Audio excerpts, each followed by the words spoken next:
बिस्मिल्लाहिर्रहमानिर्रहीम, अस्सलाम वालेकुम। आज हम एक ऐसी प्लेन के बारे में बात करेंगे जहाँ पे प्लेंटिफ जो है उसको वो इंजंक्शन ग्रांट करने की अपील करता है सिविल कोर्ट में। एक्चुअली होता ये है कि एक बंदा है, जैसे उसका घर किसी ऐसी जगह पे जिसके साथ यहाँ तो बाकी घर हैं और कोई यहाँ फिर कोई ऐसा खेत है जहाँ से वो गुजरता है, और जो खेत का जो उस फील्ड का ऑनर है वो उसको वहाँ से गुजरने नहीं देता।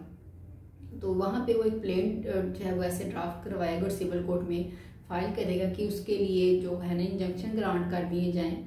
इंजंक्शन का बेसिकली मतलब होता है स्टे ऑर्डर। जैसे कोई काम किया जा रहा हो तो उसको रोकने के लिए कोई ऑर्डर किए जाएँ, उसे कहते हैं स्टे ऑर्डर। तो यहाँ पे वो ऐसे ऑर्डर्स करवाना चाहता है कि जो उसका रास्ते का जो राइट है, जो कि ईजमेंट ऑफ राइट में भी आता है, लेकिन जो है वो डिपेंड करता है कि सिचुएशन क्या है, ईजमेंट राइट कहाँ पे अवेलेबल, कहाँ पे उसको ईजमेंट राइट कहना है, कहाँ पे उसको एज इंजंक्शन जो है वो ग्रांट करवाना है। तो डिपेंड करता है कि सिचुएशन क्या है।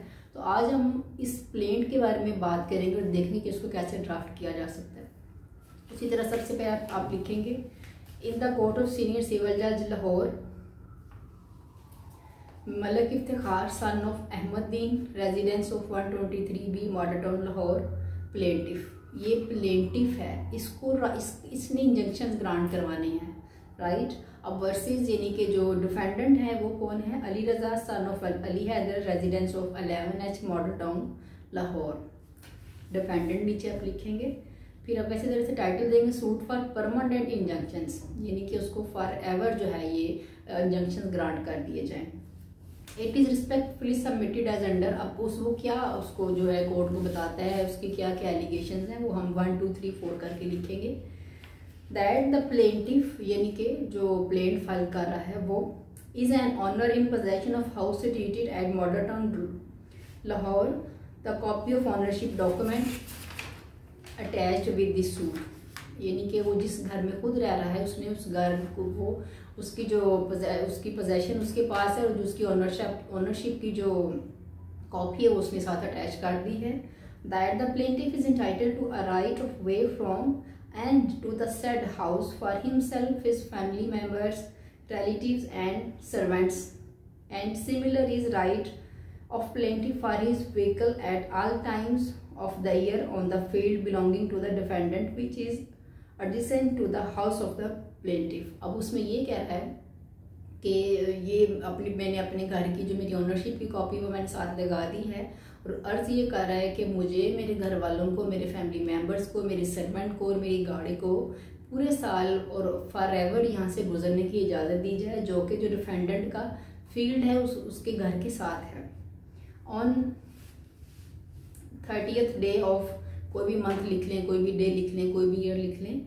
The defendant wrongfully obstructed the said way of building wire enclosed thereon and refused to permit the plaintiff to proceed to his house by passing over the said field। अब उसने क्या किया है कि जो कोई बार है, जो कोई फेंस है वो लगा दिए, उसको वहाँ से गुजरने से मना कर दिया।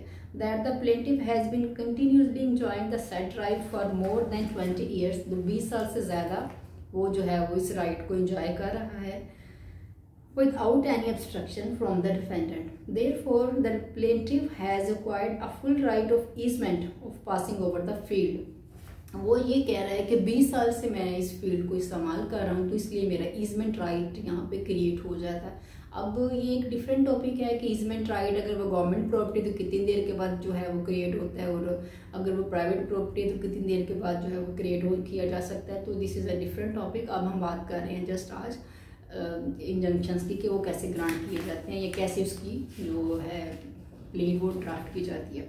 That the said act of the defendant is wrongfully without any lawful authority and illegal। अब प्लेंटिफ कह रहा है कि उसने ये जो हरकत की है, ये जो उसने फेंस लगा दी है अपने पूरे खेत के इर्द गिर्द ताकि मैं गुजर ना सकूं, तो ये उसका जो एक्ट है वो इलीगल और रॉन्गफुल है। That the cause of action arose against the defendant on 30th October 2006 when the defendant flatly refused to let the plaintiff passing over the disputed field। इनके पहली दफ़ा काज ऑफ एक्शन तब rise हुआ है जब उसने अपने फील्ड के ऊपर जो है वो फेंस लगा दिए, मुझे वहाँ से गुजरने से फ्लैटली रिफ्यूज़ कर दिया।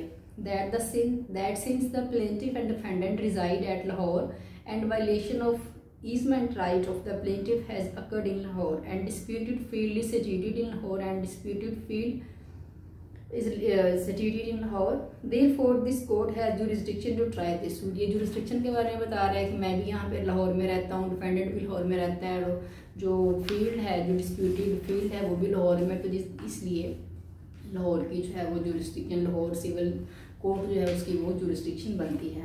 That the valuation of the suit for purposes of the court fee and the jurisdiction is 4,000. Therefore no court fee has to be affixed on this plaint. Court fee का मैं बता दूं कि minimum अगर 15,000 किसी भी जो सूट है उसकी प्रॉपर्टी की वैल्यूएशन अगर 15,000 है तो उस पे कोर्ट फी लगेगी, वो भी उसका 7.2% जो है 15,000 का है वो लगेगा. तो कोर्ट फी कैसे काउंट करनी है और किस सूट में कितनी लगनी है या फैमिली सूट्स में कितनी कोर्ट फी, इसका एक अलग से टॉपिक है जो मैं ऑलरेडी आप लोगों को पढ़ा चुकी हूँ. अगर आप लोगों ने कोर्ट फी के बारे में मालूम करना है कि किसी भी सूट में कोर्ट फी कितनी लगती है तो आपको मेरा कोर्ट फी का लेक्चर सुनना होगा. अच्छा जी, अब हम बात करेंगे प्रेयर्स की. In view of the above it is respectfully prayed as under. अब उसने क्या प्रेयर की है. नंबर 1 पे वो कहता है कि permanent injunctions. A decree may kindly be passed in favor of the plaintiff and against the defendant, restraining the defendant from obstructing the plaintiff, his family members, and also his servant and vehicle from passing over the said field of and from the plaintiff's house and all times of the year. Permanently तो ये है कि उसकी family को, उसके घर वाले, like उसके रिलेटिव्स को, उसके जो सर्वेंट है और उसकी जो गाड़ी वगैरह है, वो कह रहा है कि पूरे साल के लिए मुझे जो है ये ग्रांट कर दिए जाए परमानेंट इंजेक्शंस की, वो मुझे ना रोके. मैंडेटरी इंजेक्शंस क्या है जी. The plaintiff may also be order through this decree to remove wire from the disputed field. अच्छा जी, यानी कि मैंडेटरी ये है कि उसे कहा ऑर्डर किया जाए कि उसने जो फील्ड के अराउंड जो फेंस या जो बाड़ लगा दी है या जो वायर लगा दी उसको वो फौरी तौर पे हटा दे.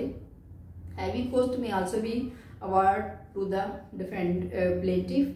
Any other relief deem possible by this honourable court may also be granted to the plaintiff. वही जो बार बार हम हर प्लेंट में लिखते हैं वो हम इसमें भी ऐड करेंगे. प्लेंटिफ थ्रू काउंसिल, नीचे जो उसका काउंसिल होगा वो अपने साइन करेगा, उसी तरह से इसकी वेरिफिकेशन होगी. Verified on oath at Lahore on this जो भी रेट है. That the para 1 to 5 are correct and remaining para 6 to 8 are true according to my belief and knowledge. उसके बाद प्लेंटिफ जो वो अपने साइन कर देगा. तो इस तरह से आप जो है एक जो इंजंक्शन ग्रांट करवानी है किसी को, जैसे उसने वो बाड़ लगा दी है तो उसको उससे रोकना है, हटाना है. तो इस तरह से आप कोई भी प्लेंट किसी भी, जैसे कोई इलीगल कंस्ट्रक्शन करना शुरू कर देता है तो वहाँ पे भी आप इस तरह से जो है वो ईजमेंट राइट के पॉइंट ऑफ व्यू से या फिर इंजंक्शन ग्रांट करवा सकते हैं. तो आज का टॉपिक हमारा यही था. इंशाल्लाह कल हम देखेंगे कि इसकी जो रिटन स्टेटमेंट है, यानी कि जो डिफेंडेंट है वो क्या आंसर करेगा इसको, कि जो इसने अपनी एलिगेशंस दी हैं प्लेंट में, 1 by 1 वो ऐसे इसको किस तरह से आंसर करेगा. तो कल इंशाल्लाह मिलेंगे अपनी रिटन स्टेटमेंट के साथ. तब तक अपना ख्याल रखें. तब तक के लिए खुदा हाफिज़.